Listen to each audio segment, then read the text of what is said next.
अस्सलाम वालेकुम ख़वातीन हज़रात, मैं हूं आपका मेज़बान सुमैर। तो आज के नए प्रोग्राम में हम आपको खुशामदीद कहते हैं। दोस्तों, आज भी हमारे पास बहुत ज़बरदस्त किस्म की खबरें हैं, बहुत ज़बरदस्त किस्म की अपडेट्स हैं। लेकिन सबसे पहले हम बात करेंगे ड्रामा सीरियल मैं मंटू नहीं हूँ।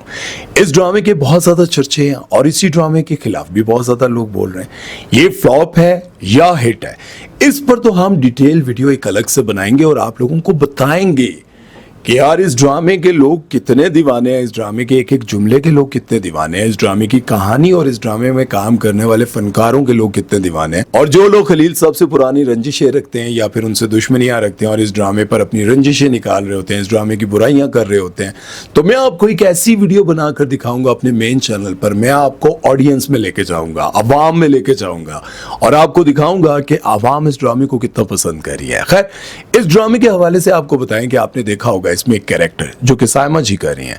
सायमा जी क्या कमाल की एक्ट्रेस हैं यार। सबसे पहले तो मैं आपको ये बताऊं कि मैंने उनकी वो जिम वाली वीडियो देखी है, मैं तो हैरान हो गया हूं यार। वैसे तो वो लूज कपड़े पहनती हैं, फिल्मों में जिस तरह के भी पहनती हैं वो एक अलग बात है, लेकिन ड्रामे में वो ऐसे लूज कपड़े पहनती हैं।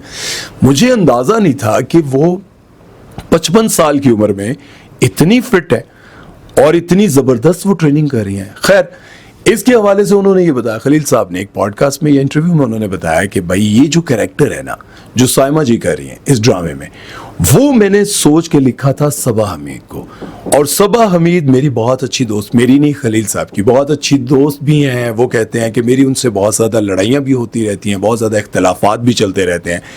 लेकिन अगर मैं ये सोच कर लिखूँ कि यार बहुत ही कोई मुश्किल किरदार, तो वो मैं हमेशा सोचता हूं कि सबा हमीद ही करेंगी और ये सबा हमीद ने ही करना था। जब मैंने अपना स्क्रिप्ट दिया नदीम बेग को, तो मैंने कहा कि ये जो कैरेक्टर है ये सबा हमीद करेंगी।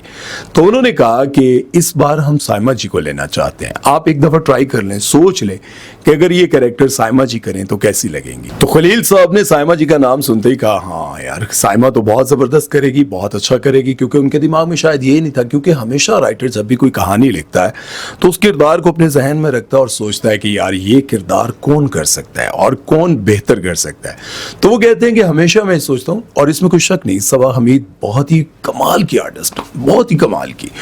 उनका ये ड्रामा मैंने देखा था नूरजहां, बहुत ही आउटस्टैंडिंग एक्टिंग यार। और जाहिर है इतने सालों से एक्टिंग करते करते और इतने बड़े बड़े किरदार और बड़े बड़े ड्रामों में काम करते, और खानदानी, एक तो ये होता है ना कि कोई नया लड़का आता है, बस शौक में एक्टिंग स्टार्ट कर देता है तो वो उसकी एक्टिंग चलने लग जाती है, बस ठीक है, लोगों को पसंद आ जाती है। ये खानदानी एक्टर्स हैं, जैसे कोई खानदानी सिंगर होता है, कोई खानदानी जो है वो, इसी तरह ये खानदानी एक्टर्स हैं और इनका पूरा खानदान एक हिस्ट्री है बहुत बड़ी। इस ड्रामे में सबा हमीद हैं और इनका किरदार भी बहुत अच्छा है, लेकिन सायमा जी के मुकाबले में उनका किरदार थोड़ा छोटा है। मतलब सायमा जी का जो किरदार है वो बड़ा, उन्हीं के गिर्द ये कहानी घूम रही है, क्योंकि जब तक वो नहीं मानेंगी ये दुश्मनी खत्म नहीं होगी, ये लड़ाई झगड़ा खत्म नहीं होगा। बहरहाल ये बताने का मकसद ये था कि ये जो किरदार है जिसका बहुत सारे लोग मजाक भी उड़ाते हैं, जैसे कि नादिया खान, चली जाओ तो मान जाओ तो खा लो गोली। नादिया खान से मैं ये पूछता हूं कि आप अपना कोई ऐसा किरदार बताएं जो कि सायमा जी के किसी भी किरदार के मुकाबले में बहुत आला हो। थकी से थकी फिल्म भी उठा लें आप, उनका थका से थका किरदार भी उठा लें, उनकी एक्टिंग और अपने क्लिप को लगा के कहीं पर दिखा दें और कहें ये मेरा किरदार सायमा जी की सारी फिल्मों से नहीं बल्कि इस किरदार एक क्लिप से भी बहुत हैवी है, तो मैं मान जाऊंगा। सायमा जी का कोई मुकाबिल नहीं है यार। सायमा जी की एक्टिंग ओफ आउटस्टैंडिंग है यार, कोई उनसे काम करवाने वाला हो।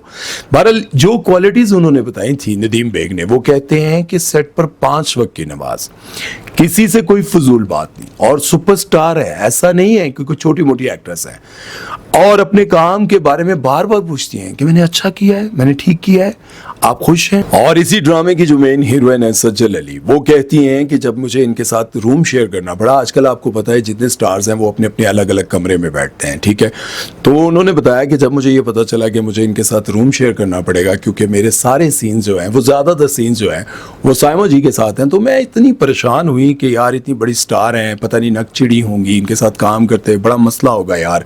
ये जो रूम शेयर करने वाला मामला है ना, ये बहुत आजकल मुश्किल हो गया है, बल्कि प्रोड्यूसर्स के लिए बहुत मुश्किल हो गया है। तो वो कहती हैं कि मैं बहुत परेशान थी, लेकिन मुझे पता ही नहीं चला कि मेरे साथ रूम में कोई और है भी, कोई फालतू बात नहीं, कोई नकचिड़ों वाली बात नहीं, कोई तनकीद नहीं, कुछ नहीं। देखें क्या जबरदस्त यार बात है। अगर आप इन चीज़ों को हटाकर देखें ना, जिस तरह आप लोग कमेंट सेक्शन में लिखते हैं क्या आप ड्रामों वाले और मरासियों और भंडों के बारे में बात करते रहते हैं, लेकिन इन चीज़ों को हटा के देखें, बहैसियत इंसान देखें तो वो बहुत अच्छी है। बहरहाल इस बारे में अब आप लोगों की क्या राय है? आप लोग सायमा जी को पता नहीं कब से देख रहे होंगे, तो आप लोगों को क्या लगता है सायमा जी की एक्टिंग, उनकी पर्सनैलिटी, इन सारी चीज़ों के बारे में कोई एक अदद जुमला आप लोग जरूर लिखिएगा। खैर चलते हैं नेक्स्ट खबर की तरफ, वो बात करते हैं आयजा खान के बारे में। तो जैसा कि आप सभी को पता है कि हमारी जितनी भी सेलिब्रिटीज हैं वो पाकिस्तान में एक दूसरे को कॉपी नहीं करते। वो ज्यादातर मगरबी जितनी बड़ी सेलिब्रिटीज हैं ना, अमेरिका, कनाडा की जितनी भी बाहर के ममालिक की जितनी बड़ी बड़ी सेलिब्रिटीज हैं, उनको कॉपी करती हैं। उनको कॉपी करके अपनी वीडियोस लगाती हैं, तस्वीरें लगाती हैं, कभी उनकी ड्रेसेस को कॉपी करती हैं। इसी तरह से आयजा खान ने प्रिंसेस डियाना के कपड़ों को कॉपी करके तस्वीरें बनाई 14 अगस्त पर। और वो जब उन्होंने वो तस्वीरें लगाई तो लोगों ने कहा सस्ती डियाना, और लोगों ने तनकीद भी की। कुछ लोगों ने कहा कि आप बहुत प्यारी लग रही हैं। नहीं, प्यारी तो वो हैं, लेकिन जो लोग तनकीद कर रहे हैं वो ये कर रहे हैं कि आप लोग हमेशा ऐसे ही लोगों की कॉपी क्यों करते हैं। पाकिस्तान में भी बहुत सारे ऐसे लोग थे, जैसे हमारी फातिमा जिन्ना थी और बहुत सारे लोग हैं यार, अगर गिनने पर आऊं तो फला फला फला फला, जिन्होंने मुल्क के लिए बहुत काम किया। उनके कपड़ों को, उनकी ड्रेसिंग को कोई कॉपी नहीं करता। जो भी कॉपी करेगा वो किसी बाहर की बहुत बड़ी टिकटॉकर को करेगा, कोई बहुत बड़ी इंस्टाग्रामर को करेगा, या फिर किसी बड़ी एक्ट्रेस को करेगा। तो इसी तरह से आयजा खान की भी ये तस्वीरें आपके सामने हैं, और फिर बड़े फख्र से वो ये कहती हैं कि ये सारा कुछ जो कुछ हमने पहना है ये हम ट्रिब्यूट कर रहे हैं उनको। तो जैसा कि आप सभी को पता है कि डक्की भाई को अरेस्ट कर लिया गया, लेकिन शायद आपको ये नहीं पता कि उनको 2 रोज़ा रिमांड पर भेज दिया गया है। जैसा कि सभी लोगों को यूँ लगता था, मतलब उनके फैंस को यूँ लगता था कि डक्की भाई के पास इतना पैसा है, वो जब जेल जाएं या उनको अरेस्ट किया जाए तो वो रातों रात बाहर आ जाएंगे। लेकिन अब की बार वो रातों रात बाहर नहीं आए, बल्कि उनको 2 रोज़ा रिमांड पर भेज दिया गया। अच्छा, सारा मामला है क्या, ये मैं आपको बताता हूँ, क्योंकि आप लोगों ने सुना होगा कि शायद किसी के साथ उनका कोई दुश्मनी वाला मामला था, या किसी ने जेलसी में ये सब कुछ किया। ये सारे मामला मैं आपके सामने रखता हूँ, फैसला आप लोगों ने करना है, क्योंकि शॉर्ट चीज़ें आपके सामने रखता हूँ तो आपको समझ आ जाएगी कि बेसिकली मसला क्या है। आप लोगों ने देखा होगा कि बहुत सारे यूट्यूबर्स प्रमोट कर रहे होते हैं कि इस ऐप पर जाएं, यहाँ पर आप गेम खेलें, यहाँ पर आप गेम खेलते हुए पैसे कमाएंगे। आप जाएंगे, आपने 500 रुपया डिपॉजिट कराना है या 1000 डिपॉजिट कराना है, तो आपको बदले में 5000 का बोनस मिल जाएगा। ये प्रमोशन करने के लिए ये लाखों रुपए लेते हैं। ठीक है, आपने मेरे चैनल पर कभी भी इस तरह की कोई वीडियो नहीं देखी होगी। आप लोगों को लगता होगा कि शायद मुझे मिलती नहीं है। देखिए, मेरे भी अल्हम्दुलिल्लाह व्यूज़ बहुत अच्छे आते हैं, लेकिन मैं हमेशा ये बात सोचता था कि अगर मैं 5 लाख रुपए या 2 लाख रुपए लेकर किसी ऐसे जुए वाली गेम को प्रमोट करूंगा तो मेरे कहने पर कितने लोग खेलेंगे। तो आप लोगों को यूं लगता है कि आज आप गेम खेल रहे हैं, आप 100 रुपए ऐड करते हैं, 200 रुपए ऐड करते हैं, और करते करते आप 200 से 2000 बना लेते हैं। शुरू में आपको 2000 रुपए मिलते हैं, लेकिन आपको यूं लगता है कि अब मैं बहुत जल्दी अमीर हो सकता हूं, क्योंकि ये तो बहुत आसान गेम्स है। आप 5000 रुपए डालते हैं, फिर 10,000 डालते हैं, और वो 5-10 हजार रुपए आपके डूबने लग जाते हैं। और ये काम सिर्फ डक्की भाई नहीं बल्कि बहुत सारे बड़े बड़े यूट्यूबर्स ने किया, बड़े बड़े यूट्यूबर्स ने प्रमोशन की। और ये जो गेमिंग है, ये जो जुए वाली गेम्स है, इसके पीछे एक ही बहुत बड़ा गैंग है, और वही ये काम करवाता है। और बहुत सारे लोग 5-5, 10-10 लाख रुपए लेके प्रमोशंस करते रहते हैं। अब जब डक्की भाई बाहर जा रहे थे किसी ट्रिप पर, तो वहां पर उनको पता चला कि भाई इनके ऊपर तो बहुत सारे पर्चे हैं, उनको अरेस्ट करना पड़ेगा। अब उन्होंने अपनी तरफ से बहुत सारे लोगों को फ़ोन किया होगा, गवर्नर सिंध को फ़ोन किया होगा, पता नहीं गवर्नर पंजाब को भी फ़ोन किया होगा, बहुत सारी जगहों पर उन्होंने अपने रिसोर्सेज लड़ाए होंगे, बड़ी कोशिश की होगी, लेकिन उनको अरेस्ट किया गया। अरेस्ट करने के बाद जब उनकी वीडियोस आई कि उनको हथकड़ियाँ लगी हुई हैं, तो वो बहुत एटीट्यूड में थे। मतलब वो किसी भी जगह पर उनको कोई शर्मिंदगी नहीं थी। अब शर्मिंदगी होनी चाहिए या नहीं होनी चाहिए, लेकिन 2 चीज़ें मैं आपको यहाँ पर बताना चाहता हूँ। एक, ये मेरी बात समझ से बाहर है कि जितने भी यूट्यूबर्स, फेमस यूट्यूबर्स हैं, उनको हर तरफ से घेरने की कोशिश की जाती है। मतलब ठीक है, ये तो 100% गलत बात है कि जब आप जुआ करवाते हैं या जुए वाली गेम्स लोगों को आगे प्रमोट करते हैं, आपको 5 लाख मिल जाते हैं, लेकिन जो लोग खेल रहे होते हैं उनको कितना बड़ा नुकसान होता है, आप लोग ये नहीं सोचते। लेकिन मुझे ये बात समझ नहीं आ रही कि पाकिस्तान के जितने बड़े यूट्यूबर्स हैं, उन सारों को ही क्यों हिट लिस्ट पे रख लिया गया, क्यों वकला, क्यों ये सारे लोग आहिस्ता आहिस्ता एक के बाद दूसरा। अब जैसे रजब भट्ट फारिग कहीं गायब हैं, ठीक है, उन पर कोई केसेस नहीं बन रहे, तो डकी भाई पर केसेस कर दिए गए। तो ये सारी चीजें सामने आ रही हैं। क्यों यूट्यूबर्स के साथ ही ऐसा क्यों?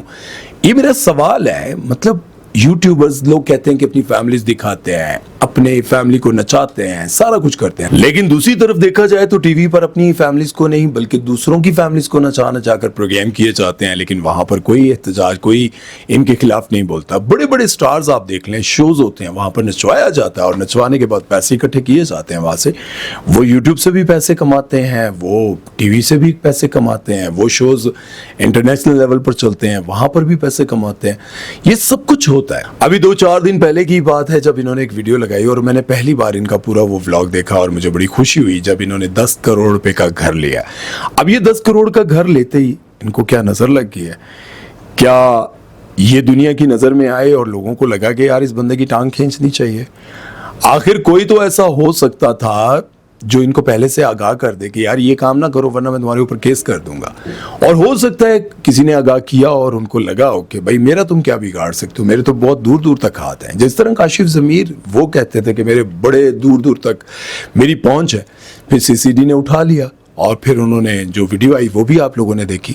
बहरहाल अब इस बारे में आप लोगों की क्या राय है कमेंट सेक्शन में जरूर बताइएगा। चलते हैं नेक्स्ट खबर की तरफ, वो बात करते हैं मारिया बी के बारे में। तो मारिया बी ने एक बहुत बड़ा इंकशाफ किया और मुझे यूं लगता है कि इस वीडियो को, इस बात को बहुत ज्यादा हाईलाइट करना बहुत जरूरी है। अभी पिछले दिनों की बात है, याले सरहदी एक एक्ट्रेस है, उनका एक इंटरव्यू आया था और उसमें उन्होंने एक बात कही थी जो कि मैंने कहा था कि बहुत आला बात उन्होंने कही है कि आप अपने बच्चों की ये फिक्र ना करें कि उसको कोई लड़की पसंद है। अगर किसी लड़के को लड़की पसंद है तो शुक्र करें कि चलो लड़की पसंद है, अगर लड़की को लड़का पसंद है तो शुक्र करें कि उसको कोई लड़का ही पसंद है। लेकिन आजकल जो मसला सबसे ज़्यादा चल रहा है वो ये है कि कहीं लड़के को लड़का ही ना पसंद हो। हम जिन्स परस्ती इतनी ज़्यादा बढ़ रही है कि आपको अपने बच्चों को ये बताना है कि भाई ये बहुत बड़ा गुनाह है। उन्होंने बहुत इस चीज़ को हाईलाइट किया। तो इसी तरह से मारिया बी जो कि LGBT को बहुत ज़्यादा तनकीद करती हैं, और तनकीद क्या, मैं कहता हूँ दलेर खातून है वो,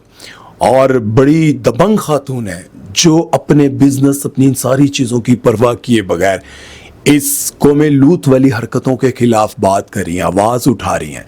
तो उन्होंने कहा कि लाहौर में, उन्होंने इंकशाफ नहीं किया, उन्होंने बहुत सारी वीडियोस दिखाई जिसमें दिखाया गया है कि लाहौर में एक पार्टी मुनक्कद की गई है जिसमें ये दिखाया जा रहा है कि भाई हम जिन्स परस्त जितने भी LGBT वाले हैं, ये जितने भी हम जिन्स परस्त मतलब मर्द और ये ट्रांसजेंडर, ये एक दूसरे के साथ ऐसी ऐसी हरकतें कर रहे हैं भाई, एक दूसरे के साथ नंगे, यार नंगे हैं वो लोग, और ऐसी ऐसी हरकतें करें, अपने शैतानी गेटअप्स बनाकर और अजीबो गरीब सी हरकतें करें, और ऐसी ऐसी चीज़ें सामने आ रही हैं जिसे देखने के बाद मैं इतना हैरान हुआ हूँ कि ये चीज़ें हो रही हैं हमारे मुल्क में और कोई इनको रोकने वाला नहीं है। जब ये वीडियोस वायरल हुई तो मारिया बी जो है उनके पास ये वीडियोस पहुंच। मैं यहाँ पर मरियम नवाज साहिबा से ये बात कहना चाहता हूँ कि देखें, डकी भाई को आपने अरेस्ट किया, बहुत अच्छा किया। अगर वो जुए को प्रमोट कर रहे हैं तो यहाँ पर ये जो कुछ हो रहा है इनको कौन अरेस्ट करेगा? सुनने में ये आता है कि ये बहुत अरबपति माँ बाप के बच्चे हैं जिनको हाथ डालना मुश्किल ही नहीं नामुमकिन है। ये अरबपति माँ बाप के बच्चे हैं जो इस मुल्क का निज़ाम अपने पैसे से चला रहे हैं। ये वो लोग हैं, कौन इनको हाथ डालेगा? तो मैं मरियम नवाज साहिबा से ये बात कहता हूँ कि आपके पास इस वक्त बड़ी ताकत है, अल्लाह ने आपको ताकत दी है। इन लोगों को पकड़ें जिन्होंने ये पार्टी अरेंज की, जो लोग इस पार्टी में गए, जो लोग इस पार्टी में जाकर ये हरकतें कर रहे हैं, और जिन जिन की वीडियो सामने आ रही हैं उनको अरेस्ट किया जाए, उनको पकड़ा जाए, ताकि ये बताया जाए कि पाकिस्तान में कौमे लूत वाली कोई हरकत नहीं की जाएगी और ना ही इस मुआशरे को हम गंदा होने देंगे। आप ये प्लीज ये करें जिस तरह से मारिया भी अपने कारोबार, अपनी चीज़ों की फिक्र परवाह किए बगैर आवाज़ उठा रही हैं। अच्छा, एक और मैंने वीडियो देखा इरशाद भट्टी साहब का। इरशाद भट्टी कहते हैं कि मैं इतना हैरान हूं, ये वीडियो तो मैंने लाहौर की देखी है, अभी तो मेरे पास और बहुत सारी ऐसी चीज़ें आ रही हैं जिसमें शेयर किया जा रहा है।